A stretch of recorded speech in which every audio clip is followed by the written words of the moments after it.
Bonjour à toutes et à tous. Moi, je suis venu vous parler de comment, chez Cdiscount et Pixiz, l'utilisation d'Accelerate a permis à nos équipes d'accélérer leur livraison de valeur. Et en fait, vous allez voir qu'on va retrouver énormément de choses qui ont été dites dans la présentation précédente. Donc, c'est soit on se plante tous les deux, soit on est dans la bonne direction. Mais il y a des bonnes idées, des intuitions, des façons de faire qu'on va retrouver. Et en tout cas, moi, ça me fait plaisir parce que ça veut dire que je pense qu'on est vraiment sur la bonne voie. Alors Pixiz, c'est quoi? Parce que tout le monde connaît Cdiscount. Il faut savoir que Cdiscount, on s'est organisé en filiales. Donc il y a l'activité B2C que tout le monde connaît, qui est le site e-commerce, leader du e-commerce français.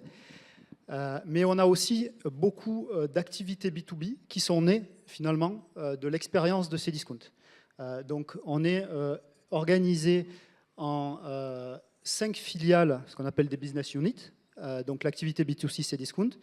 On a aussi l'activité Octopia, qui en fait est la base de la marketplace Cdiscount, mais qui a aussi des autres clients, par exemple comme Bébé Boutique, comme Marjane au Maroc, etc. et qui détient la base vendeur de Cdiscount, donc avec les 14 000 vendeurs. On a la filiale C-Logistique. On a la partie advertising qui est les produits sponsorisés. Si vous allez sur le site de Cdiscount et que vous voyez petit encart produits sponsorisés, c'est l'advertising. C'est pareil, cette solution, elle est vendue à des tiers en marque blanche. Et le dernier point, c'est Baline, qui est notre solution de cybersécurité. Et de la même manière, Baline a été utilisée au début pour protéger Cdiscount. Et vu, en fait, je reviendrai rapidement, les volumes qu'on gère sur Cdiscount, en fait, on se dit que si on arrive à faire ça sur Cdiscount, en fait, on arrive à le faire partout. Il y a évidemment de l'industrialisation à mener, parce qu'il y avait des cas, quand ça a été fait pour Cdiscount, une approche un peu spécifique. Mais derrière, la démarche, ça a été de rendre beaucoup plus marque blanche, beaucoup plus industrialisées ces solutions, afin d'en faire des solutions B2B. Quelques notions de volume pour vous dire qu'en fait, on est vraiment sur des volumes hors normes. Aujourd'hui, Cdiscount, c'est 17 millions de visiteurs uniques par mois. Lors du Black Friday, on a plus de 1000 commandes par minute. Donc c'est des chiffres de dingue. Moi, je viens de Pôle emploi, j'y reviendrai après, où les gros pics d'activité, c'était la notion d'actualisation, quand les demandeurs d'emploi venaient s'actualiser le premier du mois à minuit. En fait, là, c'est sans commune mesure. Les chiffres sont juste dingues. On le voit aussi sur Octopia. Octopia a toute la base vendeur, donc alimente toutes les marketplaces, dont Cdiscount, et globalement, on est quasiment à 10 000 mouvements par seconde. Et le dernier point, je ne vais pas lister tous les chiffres, mais Baline, qui est notre solution de cybersécurité, il y a 1 milliard de requêtes qui arrivent par jour et qui sont filtrées pour les écarter et pour éviter justement de polluer le système. Tout ça pour dire en fait que, vu les volumes qu'on traite, en fait on est sur des enjeux où l'excellence est juste obligatoire. On doit être rapide, on doit être véloce et on doit être stable.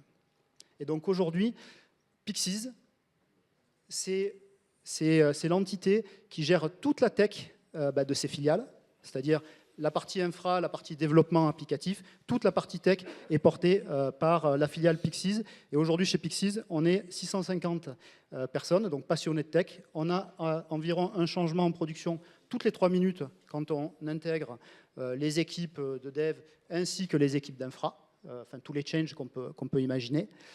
Et globalement, pour vous dire un peu le niveau des gens, on a des personnes qui sont au Google Advisory Board sur la partie WebPerf. Donc on a vraiment des personnes excellentes, mais c'est nécessaire de par les activités qu'on gère. Très rapidement, notre spectre de techno, évidemment, il est large. On le regroupe en quatre grandes familles que sont la gestion de la data, l'infra, les langages et frameworks, ainsi que les solutions SaaS. Et on a, un peu comme tout le monde, des technos qui sont sur étagère, ce qu'on appelle les adopted, des technos qui sont restricted, c'est-à-dire c'est des technos qu'on a utilisés, mais sur lesquels les nouveaux produits ne se basent plus. En fait, on ne fait plus de développement là-dessus, mais ils sont dans le système, donc il faut continuer à les maintenir. Des trials, donc ça c'est l'époque qu'on lance, et des hold, c'est des choses qu'on s'est désengagées. Donc vous voyez, il y a pas mal d'éléments. On a, en termes de langage, on est principalement sur du .NET. On a quelques équipes en Java, pas mal en React sur les parties front, mais voilà, on a un spectre de techno assez large. Et donc moi, je suis Romain Kilissi, je suis VP Engineering sur l'activité B2B. Et j'ai essayé de résumer en 3 phrases ce que c'était un peu mes objectifs quand je me lève le matin. Bon, il y en a d'autres, je peux avoir des visions différentes. Mais la première chose, c'est accompagner les collaborateurs, les faire progresser, développer les collaborateurs et les équipes. La deuxième chose qu'on me demande, c'est que j'ai beaucoup d'équipes. On me dit, OK, il faut aligner la vision technique et les moyens mis en œuvre, il faut les aligner avec la vision business, forcément. Quand le BIS dit c'est dans cette direction, c'est ces axes stratégiques qu'il faut travailler, il faut que les équipes s'alignent et qu'on aligne les moyens techniques. Et enfin, le dernier point, c'est qu'il faut que nos équipes soient performantes et qu'on arrive à associer vitesse et stabilité. Et c'est un peu ce que je vais vous présenter aujourd'hui, de comment on est arrivé à faire progresser nos équipes. Donc Accelerate, c'est comment en fait on est passé d'une livraison par semaine en 2020 avec des frozen zones sur les événements commerciaux comme les soldes et le Black Friday. Le Black Friday, de mémoire, on était quasiment à un mois de frozen zone, plus rien ne livrait, on ne livrait plus rien avant le BF, l'événement était tellement critique qu'en fait on ne s'autorisait plus à livrer. Et sur un site avec 96% de dispo, à aujourd'hui, où on livre toutes les 3 minutes, on a des équipes qui sont autonomes sur leurs assets, on n'a plus de frozen zone. On livre jusqu'à la veille des événements commerciaux. Il y a les soldes qui vont démarrer là, dans peu de temps et on continue à livrer. Et globalement, notre taux de dispo a largement augmenté sur le site puisqu'il est à plus de 99% et le taux de dispo de nos API sur nos solutions SaaS est à plus de 99,9%.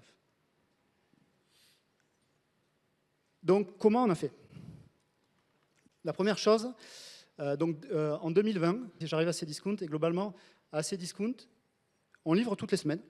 Les équipes sont agiles. Enfin, toutes les pratiques agiles sont bien installées dans les équipes. Et globalement, quand on nous demande de sortir des fonctionnalités, ça va assez vite, on les intègre dans nos sprints, dans nos Kanban, et ça dépile pas mal. Donc en fait, on est content. On se dit, ça marche, nos équipes sont véloces, et globalement, on est plutôt stable, et on arrive à répondre au business. Ça, c'est notre vision au niveau manager. Et on fait un health check, et on demande aux équipes, c'est quoi votre ressenti? Et en fait, les équipes, elles nous disent le contraire de ce qu'on pensait.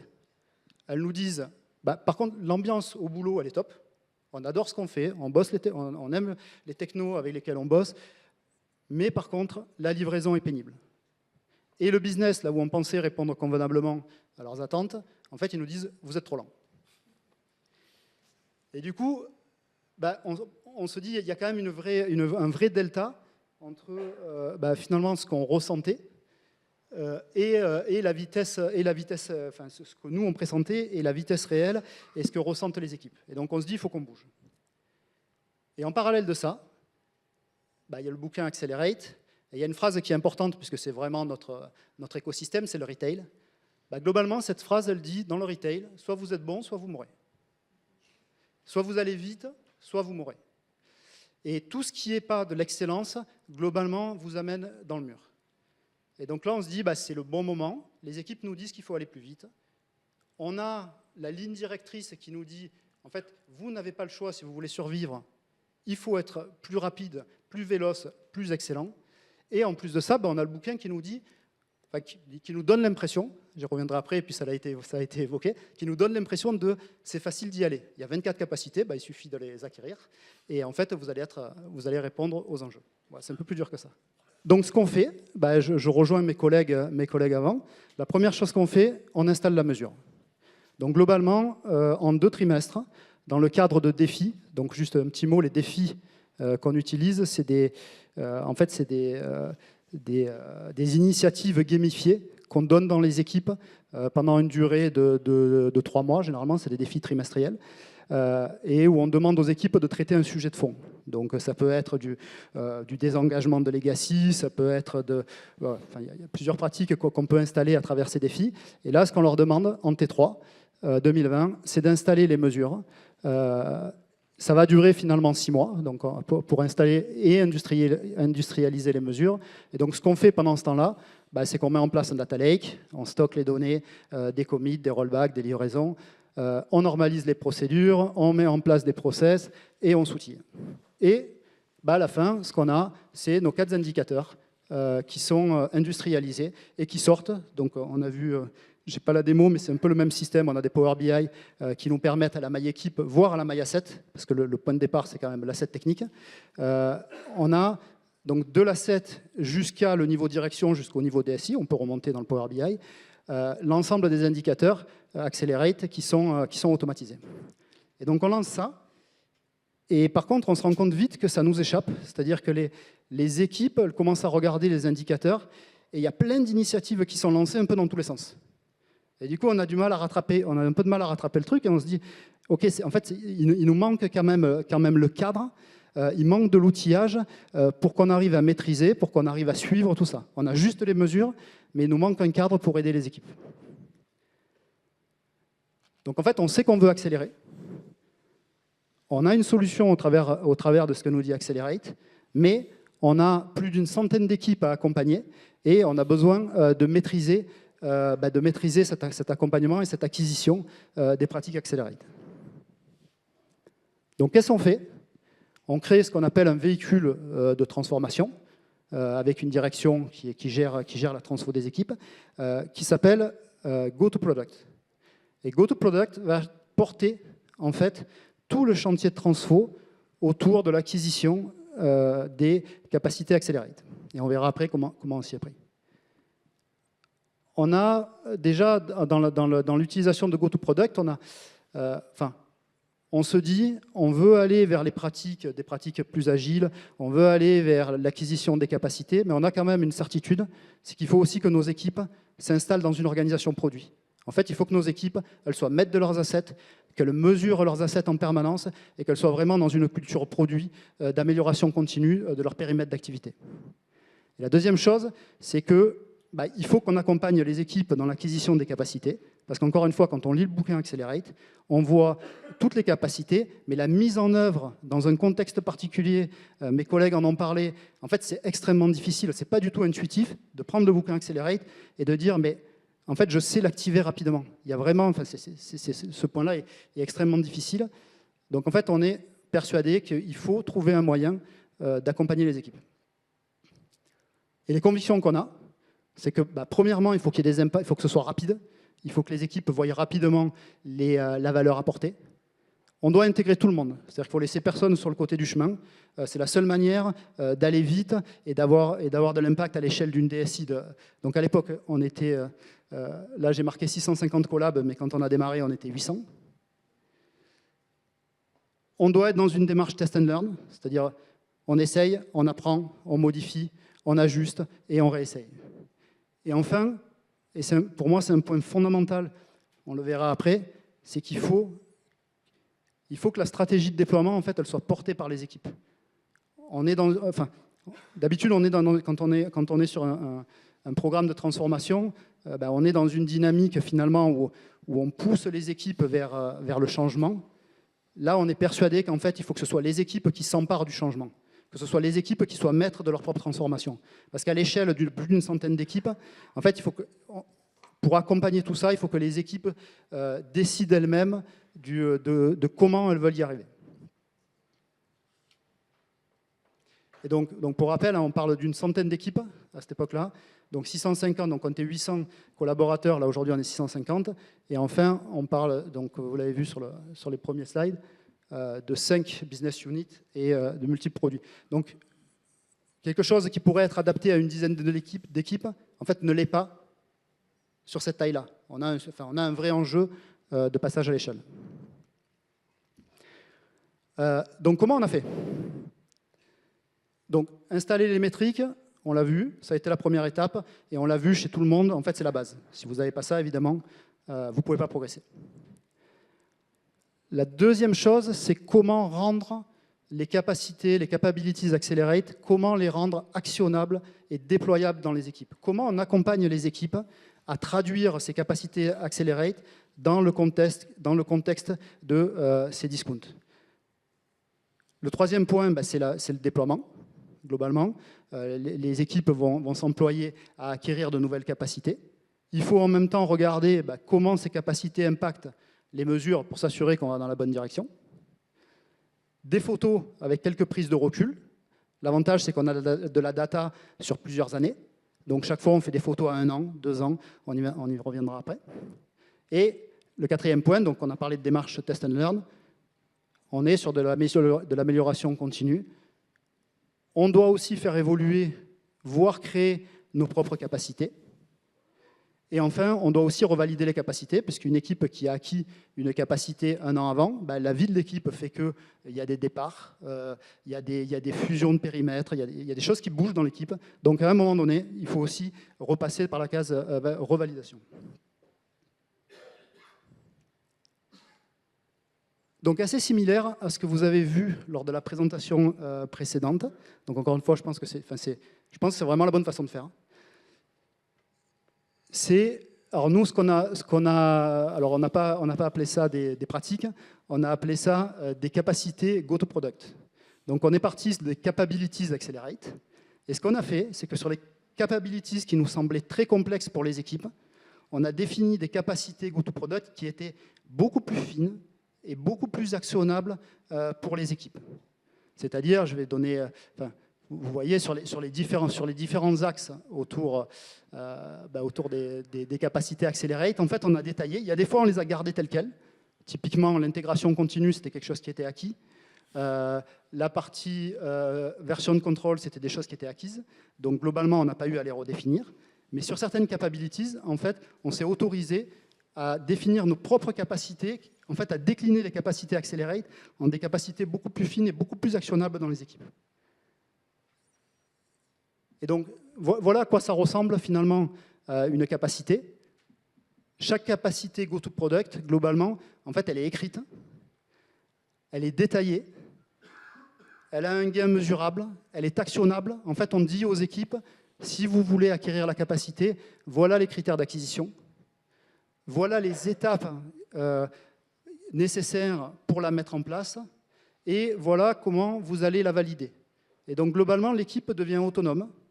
Une fois qu'on a défini ça, sur l'ensemble des capacités, l'équipe devient complètement autonome pour décider, OK, si jamais je veux acquérir cette capacité, par exemple celui-là, c'est le comité produit installé au cœur des rituels de l'équipe, ben, elle devient autonome parce qu'elle a tout le mode opératoire pour, la démarrer, faire les actions nécessaires et la valider.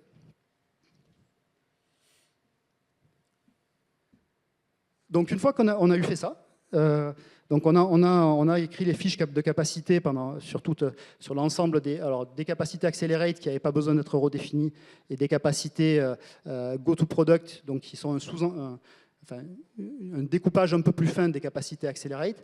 Ben, on a lancé le déploiement et encore une fois, et comme dans le cas précédent, les équipes choisissent par quelle capacité elles veulent démarrer. Et pourquoi? Parce que les contextes des équipes sont tous différents. Et donc, il y a une équipe qui va sentir qu'elle a besoin de se réorganiser autour de ces pratiques d'agilité. Il y a des équipes qui vont estimer nécessaire le fait de travailler sur l'automatisation des tests. Il y a d'autres équipes qui vont dire « Non, mais nous, il faut à tout prix qu'on ait un monitoring fonctionnel et technique. » Et du coup, on a laissé libre à chaque équipe l'ordre dans lequel elle voulait acquérir les capacités.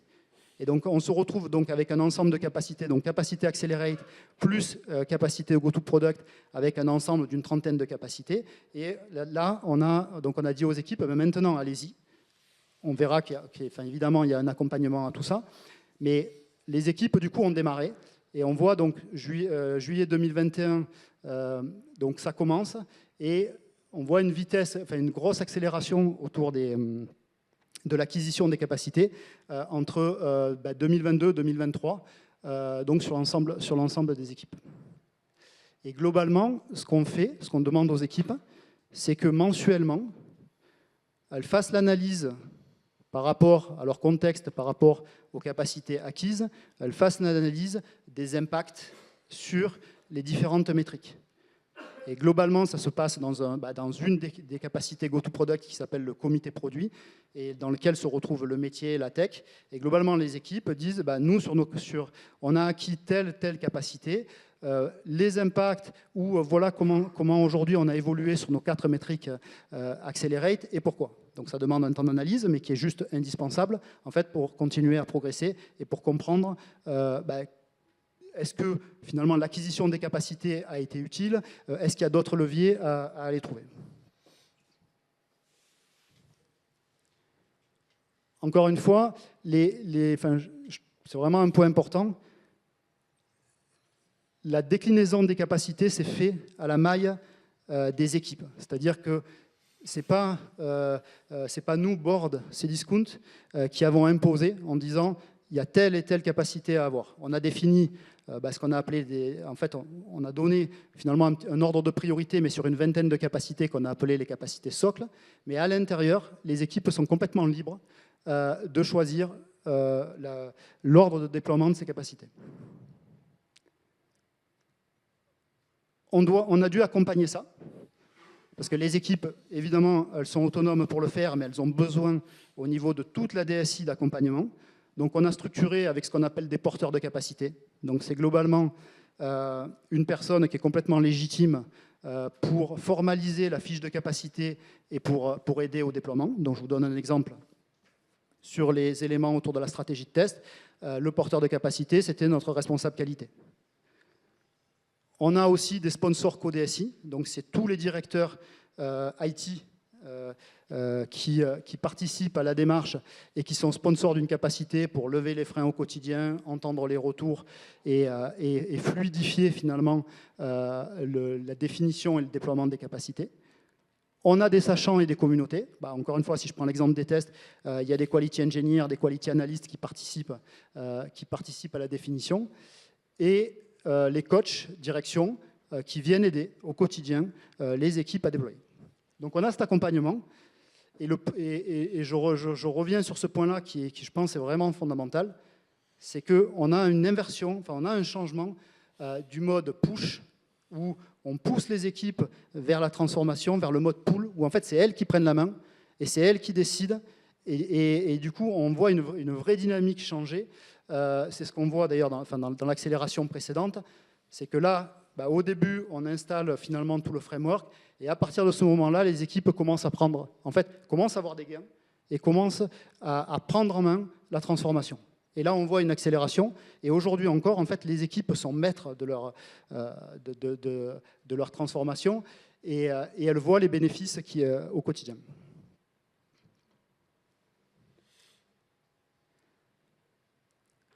Comme mes collègues, on a un suivi, évidemment, qu'on partage tous les trimestres à la maille. Donc on le fait à la maille de direction, c'est ce qu'on appelle des directions IT, qui regroupent l'intégralité des équipes de cette direction.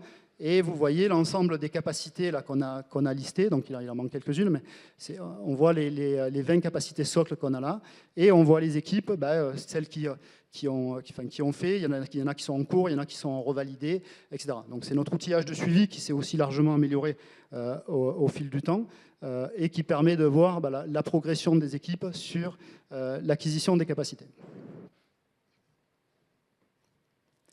Quelques exemples d'impact, parce qu'on fait tout ça, mais à la fin, en fait, ce qui nous importe, c'est que les équipes, elles se transforment et que les équipes, elles accélèrent.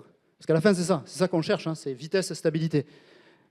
Donc, on avait des équipes, on avait l'exemple là d'une équipe, c'est une équipe qui est dans la direction finance, qui avait un patrimoine qui était très, très legacy, et qui, au fil des années, s'est alourdi et globalement, chaque livraison devenait un effort énorme.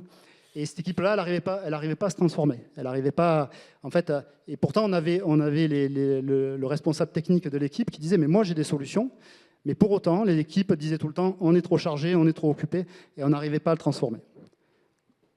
Le fait de passer par ce véhicule go-to-product et par les capacités, donc qui nécessite, il y a eu des questions là-dessus, beaucoup de sponsorship de la part du management, fait que les équipes ont la place en fait, pour travailler ces points d'amélioration. Et donc ce qui s'est passé, c'est qu'on a créé une capacité qui s'appelle stratégie de test, parce que le RT nous disait en fait on peut largement automatiser tous les tests qu'on fait aujourd'hui en manuel. Donc globalement, on a créé une capacité stratégie de test. Il y a eu une validation avec l'équipe du plan d'action. Le responsable technique a mis en place toute la partie socle technique. La hiérarchie a validé un budget pour un quality engineer. Et à la fin, ce qu'on se retrouve, c'est finalement une grosse partie du périmètre qui est couvert par des tests auto. Ça se traduit, donc on a une fiche de capacité qui est déployable dans toutes les équipes. Donc ce qui a été fait là pour cette équipe, globalement, est réutilisable pour les autres. D'autres types d'impact, alors évidemment, c'est ce qui marche bien. Il y a d'autres cas, franchement, qui ont beaucoup moins marché, mais c'est des exemples d'impact assez forts sur des équipes qui ont progressé dans leur pratique. Donc j'ai pris 3 exemples sur 3 indicateurs différents. Donc la première, c'est l'équipe pricing, qui en fait, sur le début d'année 2023, a travaillé sur l'acquisition de plusieurs capacités. Donc stratégie de test, maturation du backlog, un backlog deep, du pilotage du flux, de la livraison continue. Et cette équipe, en fait, une fois qu'elle a commencé à bien maîtriser ses pratiques, parce qu'évidemment, ce n'est pas immédiat, ce n'est pas du moment où on acquiert une capacité, l'impact n'est pas immédiat, on parle d'un impact à 3-6 mois, généralement. Donc c'est une équipe qui a commencé début 2023. Globalement, sa fréquence de déploiement qui était en dessous de 10 livraisons par mois, aujourd'hui, c'est une équipe qui livre entre 20 et 25 fois par mois. De la même manière, sur le mean time to restore, une équipe qui gère les flux entrants de la logistique, elle a travaillé beaucoup autour de son monitoring technique et de son monitoring fonctionnel. C'est-à-dire qu'avant, elle n'avait pas de surveillance significative en prod. On a défini des capacités autour du monitoring technique, du monitoring fonctionnel.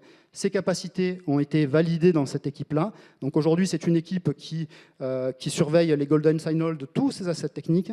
C'est une équipe qui surveille les signaux métiers sur toutes les fonctions critiques de son périmètre. Et on voit l'impact autour du mean time to restore. C'est une équipe qui mettait 20 jours à rétablir. Aujourd'hui, c'est une équipe qui s'approche de zéro. C'est-à-dire qui met quelques heures à rétablir en production. Un exemple un peu moins marqué sur le lead time for change, autour des capacités, maturation du backlog, backlog deep, c'est-à-dire des plus petits batchs, travailler sur des plus petits ensembles, c'est ce que portent ces capacités, et autour de la livraison continue. Et pareil, on voit une amélioration, on voit une tendance à l'amélioration. Et je rejoins ce que disaient mes collègues, on n'est pas sur un objectif à fixer aux équipes, c'est la tendance qui est importante. Et en plus de ça, j'y reviendrai après dans les difficultés qu'on peut avoir, et ça a déjà été évoqué, on est à la maille d'une équipe. Et l'équipe, en fait, dans son patrimoine, elle peut avoir des assets qui sont très récents, comme elle peut avoir des assets legacy. Donc quand on regarde les métriques à la maille d'une équipe, il faut prendre le recul suffisant pour se dire c'est vraiment la tendance qui est importante et pas un objectif à fixer. Parce qu'une équipe qui, encore une fois, qui a que des assets récents va aller forcément beaucoup plus vite. Une équipe qui a les deux, elle va être pénalisée, on va dire, le jour où elle livre ses assets legacy. Ça lui prendra forcément un peu plus de temps.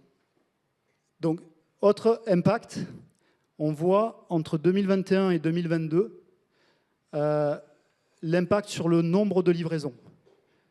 Entre le moment où on commence à lancer la démarche et aujourd'hui. Donc j'ai mis deux photos parce qu'il y a 2 temps. Le premier, c'est on commence à installer la démarche, on a la transformation qui commence à s'opérer. Les équipes changent de mindset. Pareil, très important. C'est-à-dire que les équipes prennent conscience qu'en fait, il faut qu'elles livrent vite, il faut qu'elles livrent souvent et des petits bouts. Et on voit donc, on a une montée significative du nombre de releases par mois. Qui s'appuie sur des capacités très structurantes qui ont été validées, notamment la partie livraison continue, la partie test automatisation, etc. On a aussi une dynamique de modernisation du SI, et il y a quand même un impact qui est pas lié à notre transfo, c'est qu'à ce moment-là, on est chez Cdiscount dans une phase de scale d'équipe. Évidemment, au plus on a de people, au plus le nombre de releases est important. Mais on voit quand même la tendance. Tendance qui se stabilise entre 2023 et 2024. Donc moi, quand je voyais ces graphes, je me disais, mais en fait, on arrête de s'améliorer. C'est pas tant qu'on arrête de s'améliorer, c'est aussi que les équipes, on a diminué de quasiment 30% le nombre d'équipes. Donc forcément, moins il y a d'équipes, moins il y a de releases aussi par mois. Donc on est sur un plateau de stabilisation, mais qui reste néanmoins très haut, avec des fois des mois où on monte à plus de 1200-1300 livraisons par mois. Donc globalement, on est sur on ne dégrade pas. L'acquisition des capacités nous a permis d'accélérer le nombre de releases par mois. Et aujourd'hui, donc, on est sur ce plateau, mais qui n'est pas un élément négatif en soi, quoi. Évidemment, en fait, je vous ai montré des exemples qui marchent bien. On a des exemples aussi qui ne marchent pas du tout, quoi. Et qui ne marchent pas du tout parce qu'en fait, ça dépend aussi du contexte de l'équipe. C'est-à-dire qu'il y a des équipes qui n'ont pas eu le temps d'avancer sur leur transfo. Il y a des équipes dont les membres manquent un peu de maturité, et malgré tout, cette transfo, c'est quand même des éléments techniques un peu pointus, même si on l'accompagne avec des fiches très détaillées. Il y a des équipes qui n'y arrivent pas, donc c'est des équipes qu'on accompagne un peu plus, mais là on voit cette équipe, globalement, elle est en claire dégradation entre le moment où elle le livrait en 2023 et ce qu'elle fait maintenant. Donc on a des exemples qui dysfonctionnent. Un autre exemple, c'est des départs dans l'équipe. C'est-à-dire que toute modification de l'équipe, évidemment, va impacter ses performances. Et si par exemple demain, vous avez une équipe qui est correctement animée par son team lead, par son tech lead, donc qui sont des éléments un petit peu moteurs de la transformation, si ces personnes-là s'en vont, d'un seul coup, l'équipe se retrouve un peu démunie et on peut vite se retrouver avec un fort ralentissement dans les performances de l'équipe.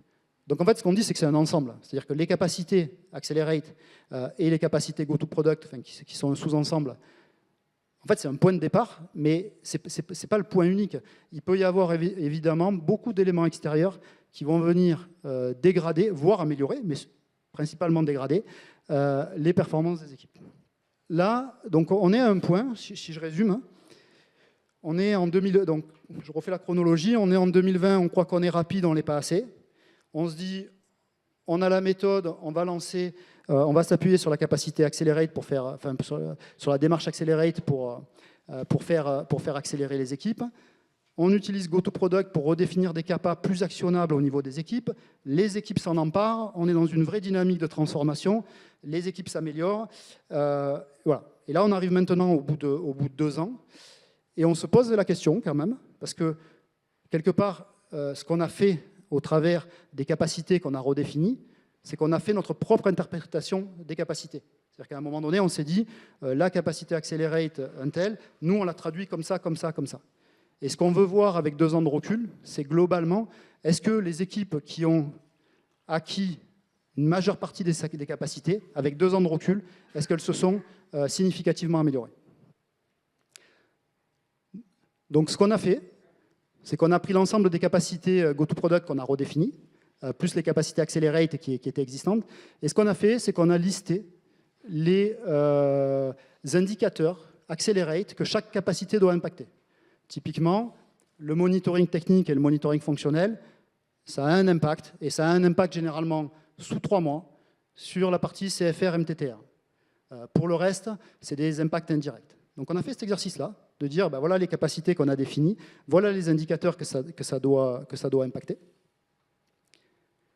Et à la fin, ce qu'on se rend compte, donc là, c'est un recul sur 2 ans, et on a pris l'ensemble des équipes qui ont validé plus de 80% des capacités. Dans la DSI, il n'y en a pas beaucoup. Je pense qu'on doit être peut-être à 10-12 équipes. Mais ce qu'on a essayé de faire, c'est de voir à quel moment, en fait, ça devenait... Il y avait une sorte d'inflexion, c'est-à-dire qu'à quel moment, et par rapport au nombre de capacités validées, les équipes commençaient à progresser. La limite, c'est aux alentours de 80%. Et ce qu'on peut voir, donc là, on est vraiment sur une moyenne de l'ensemble des équipes. Globalement, les courbes vont dans le bon sens. C'est-à-dire que deployment frequency, il y a une amélioration qui suit la courbe d'acquisition des capacités. Le CFR, globalement, est plutôt stable, mais quand même dans une tendance à la baisse. Le MTTR est clairement en progression, il est clairement en progression au fur et à mesure que les capacités sont acquises. Et enfin, le LTC, de la même manière, baisse au fur et à mesure que les équipes acquièrent les capacités. Donc là, on n'est pas sur une équipe en particulier.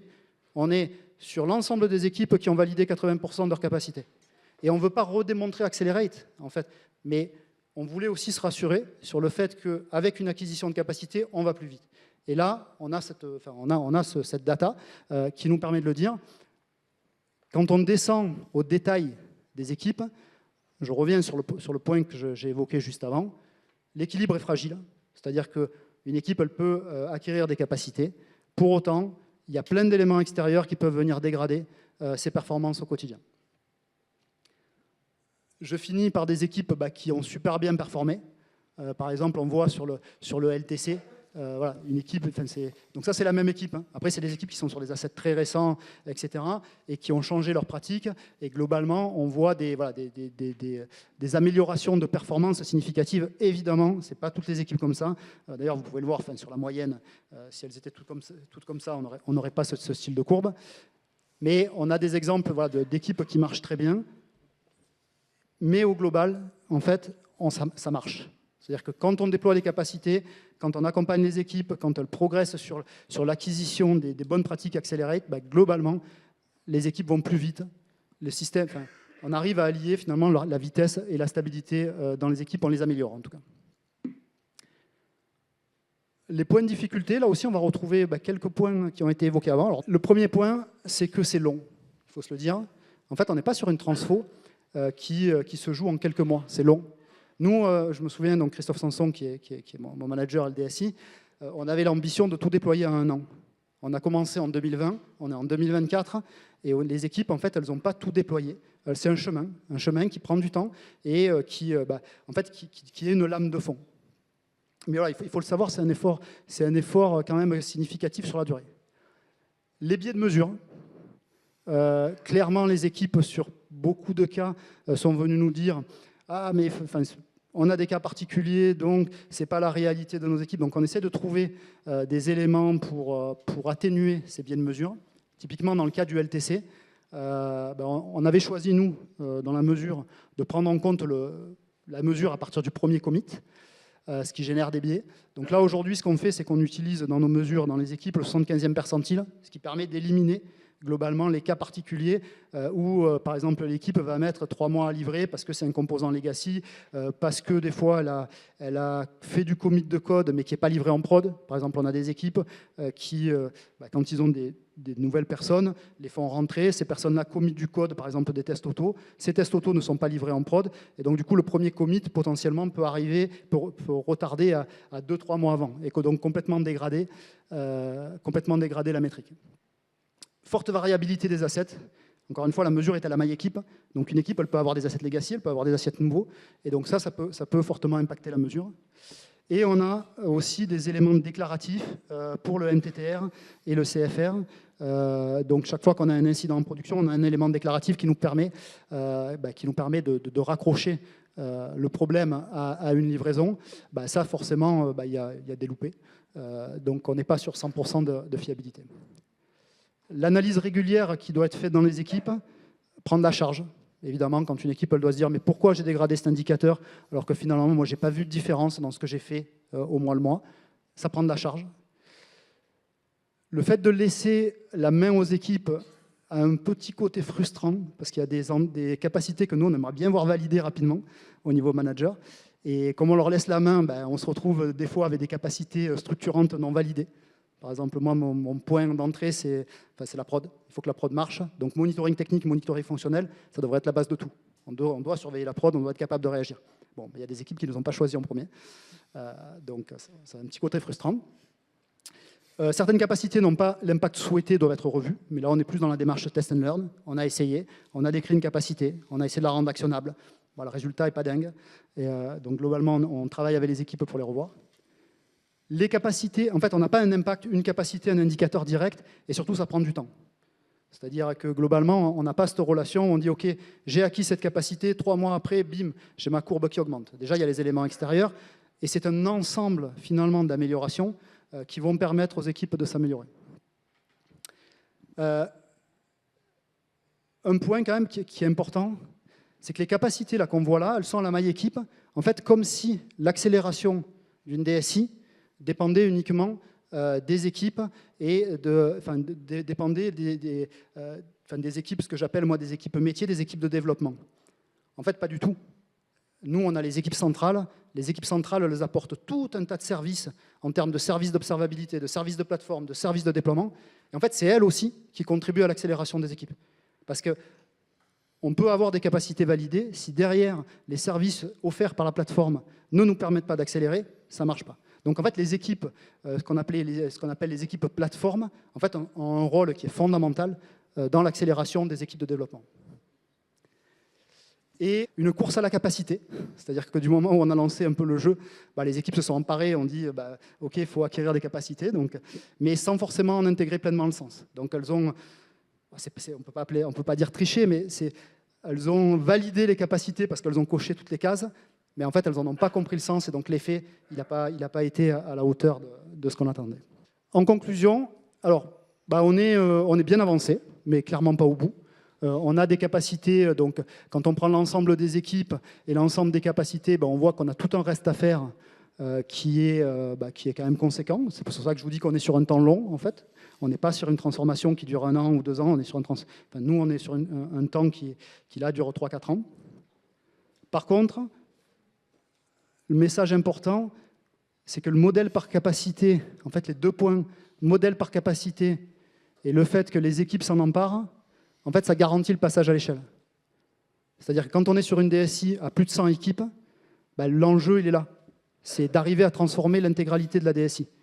Et ça ne fonctionne, encore une fois, ce modèle de capacité, c'est-à-dire des petits blocs compréhensibles par les équipes qui apportent rapidement de la valeur, et le fait que les équipes s'en emparent, en fait, c'est ça qui garantit la réussite du passage à l'échelle.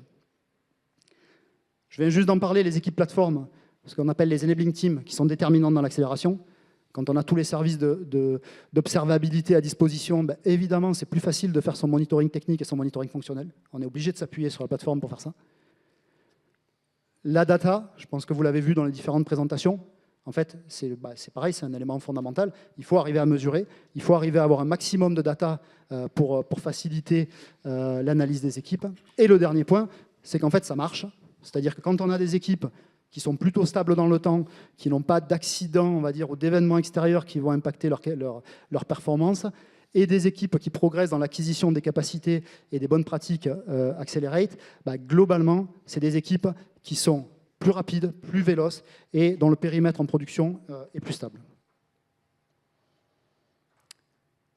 Et donc je finis, on a démarré nous en 2020, alors est-ce qu'on est pionnier? Je pense, parce qu'il n'y avait pas beaucoup de monde qui s'y mettait à l'époque. On a implémenté Accelerate, les résultats, encore une fois, ils sont tangibles. Entre un passage d'une livraison par semaine, des frozen zones et un taux de dispo assez bas, vers aujourd'hui quelque chose d'un système stable où nos équipes sont autonomes, où il n'y a plus de frozen zones et avec des taux de dispo qui sont de mieux en mieux. Merci.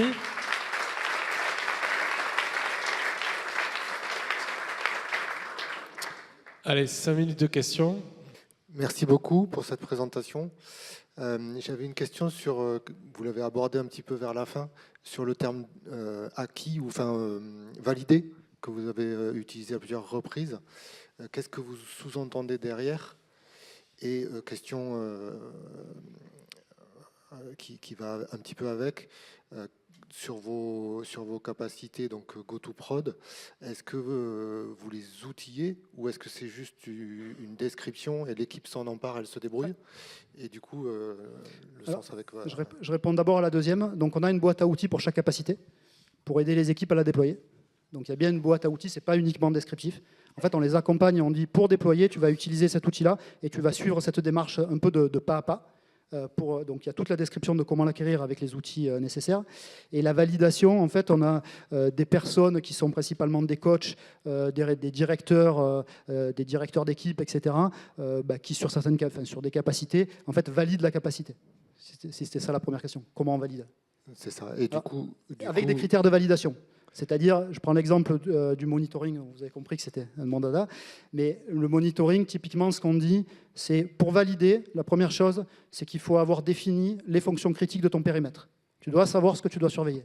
La deuxième chose, c'est que tu dois avoir défini les SLO, les SLI, les SLA que tu veux atteindre. Troisièmement, tu dois avoir défini les seuils d'alerte qui correspondent à ces SLO, etc.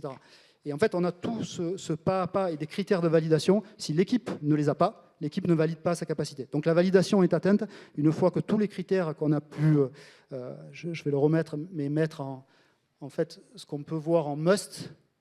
Vous voyez là, en fait, ici vous avez les priorités indispensables, la liste des priorités indispensables, et il faut que l'équipe ait rempli et montrer qu'elle a atteint tous ces critères indispensables. Et donc il y a une personne qui vient le valider, généralement c'est un coach, qui vient le valider et on considère que la capacité est acquise.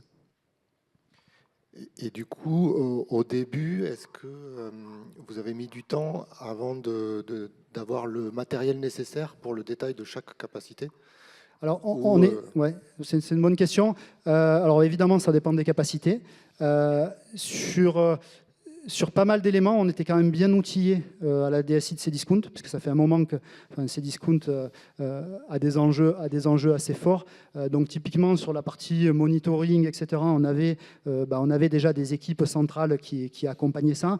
Il y a d'autres capacités, typiquement sur les tests auto, où en fait on est parti de beaucoup plus loin, parce qu'à cette époque-là, les tests auto, ce n'était pas quelque chose de généralisé. On n'avait pas un framework validé sur étagère de tests auto, ce qu'on a aujourd'hui. Une autre question peut-être? Bonjour, merci pour la présentation. Vous avez dit que vous livrez toutes les 3 minutes. En fait, je n'arrive pas à visualiser les livrables que vous faites toutes les 3 minutes. Et si vous êtes en mode agile, quelle est la durée de votre sprint? Parce que normalement, quand on est en sprint, on livre à chaque fin de sprint. Voilà, merci. Alors, la livraison toutes les 3 minutes, elle intègre, quand on regarde les... Ça, c'est les livraisons qu'on appelle les équipes de développement. D'accord? Donc là, on a l'ensemble des releases par mois. Et quand on fait le calcul sur ces métriques-là, on est plus aux alentours de 6-7 minutes. Alors évidemment, quand on compte, les équipes, elles ne bossent pas le week-end, elles ne bossent pas la nuit. Donc on fait un ratio par rapport au nombre d'heures travaillées. À cela, il faut ajouter l'intégralité des changes qu'on a en production. C'est-à-dire que l'équipe qui gère, par exemple, le cluster Kubernetes, à un moment donné, ils ont des livraisons, ils ont des montées de version qui ne sont pas là. Et l'ensemble de ces équipes qui représentent, c'est ce qu'on appelle les équipes plateformes, qui livrent aussi au fil de l'eau. À la fin, on est sur un ratio à peu près de 3 minutes en moyenne de livraison. Ça, c'est le premier point. Toutes les équipes, c'est ça, vous dites? En fait, quand on fait la somme de... Livrable toutes les équipes, c'est ça? Oui, c'est ça, exactement. Et après, sur les équipes métiers, ce que j'appelle métiers, c'est-à-dire les équipes de développement, pas les équipes plateformes, on est sur des sprints de 2 semaines. On est principalement en mode Scrum. On a abandonné le framework Safe il y a maintenant 2 ans. Parce qu'on estimait qu'en fait, il était moins adapté à la vitesse qu'on voulait atteindre. Et donc, après, les sprints de 2 semaines n'empêchent pas de livrer en prod. C'est-à-dire qu'on peut très bien avoir un sprint de 2 semaines et pour autant, à la fin de la journée, livrer son code en production. C'est pas antinomique, quoi. Les livrables, le nombre de livrables, c'est compté en livraison en prod et en intégration ou les deux? Ça dépend. Globalement, une équipe qui démarre son dev, un développeur qui démarre son dev en début de journée, même s'il est sur son sprint et qu'il a fini sa tâche et qu'il a essayé d'assurer que son code, qu'il a toutes les bonnes pratiques, c'est-à-dire un code rétro-compatible, voire un code protégé par du feature flipping, peut pousser à la fin de la journée en production, du moment où toutes les gates de tests automatisés, de tests unitaires, etc., sont passées. En fait, on n'empêche pas ça. Ce qu'on voit quand même, et ça c'est une réalité, c'est que dans le mindset des équipes, il y a pas mal d'équipes qui mettent... Et c'est pour ça que le LTC, en fait, c'est l'indicateur qu'on a, je pense, le plus de mal à faire bouger. C'est que les équipes ont quand même, dans des cadres de sprint, tendance à attendre la fin du sprint pour committer, malgré tout. Et on en a d'autres qui livrent au fil de l'eau. Et on a certaines équipes qui n'ont pas encore passé ce cap-là et qui se disent le sprint est la bonne maille. Donc, globalement, on attend les 10 jours. On est sur des sprints de 2 semaines pour livrer en production. Et c'est l'équipe elle-même qui décide si elle livre oui, c'est l'équipe qui décide. Voilà. C'est l'équipe qui décide, oui. Merci. On a une toute petite question. Allez, la dernière. Bravo déjà pour le travail. Je suis passé par la maison avant 2020, donc je confirme le constat. Est-ce que ça s'est bien passé, le changement de mentalité du push au pull? Donc en gros, les équipes sont autonomes et, pour choisir un petit peu ce qu'elles ont à faire. Ou est-ce qu'il a fallu faire un travail de culture d'entreprise? Au départ, il y a eu un travail d'acculturation. Et en fait, on ne peut pas dire que ce soit bien passé parce qu'en fait, c'est les équipes qui nous ont surpris. En fait, du jour au lendemain, et moi, je suis arrivé au début de l'aventure, et en fait, j'ai juste halluciné sur le fait que du moment où on a donné le sens aux équipes, où elles ont vu que quand même c'était une démarche globale entreprise, ce qui est quand même important, parce que ça leur donne le temps de travailler, qu'elles étaient correctement accompagnées avec des choses compréhensibles à leurs mains, en fait, d'un seul coup, ça a juste été dingue. Les équipes se sont emparées de ça. On dit on doit réserver de la capa pour ça, et globalement, tous les mois, il y avait des progrès qui ont été faits. Donc en fait, c'est elles qui nous ont surpris finalement dans la manière de faire et on a observé ça. C'est-à-dire qu'en fait, au début, on se dit toujours, c'est toujours bien que ce soit fait dans les équipes, mais en fait, ce qu'on a observé, nous ont complètement bluffé parce que c'est elles qui ont décidé et qui ont montré, et à la maille de 100 équipes, tout le monde s'en est emparé, quoi. Donc un peu difficile au début, évidemment, changement de mindset, etc. Et changement de mindset aussi, il faut avoir en tête que Cdiscount, en 2020, c'est une boutique où globalement on fait des coûts. C'est-à-dire qu'on fait des livraisons en production pour faire des killer features qui durent 2 semaines, etc. Et on ne se soucie pas bien de la qualité. Et c'est plus ça qui a été difficile. Et ça, c'est vraiment le véhicule GoToProduct qui a accompagné ça avec les coachs, avec les responsables CodeSI, les sponsors, où on a dit à partir de maintenant, vous êtes honneur de votre produit. Rien n'est plus important que la qualité, rien n'est plus important que la prod. C'est ce petit mindset-là qui a été un petit peu difficile, mais bon. Top, merci. Merci Romain. On peut continuer à échanger après à la pause déjeuner.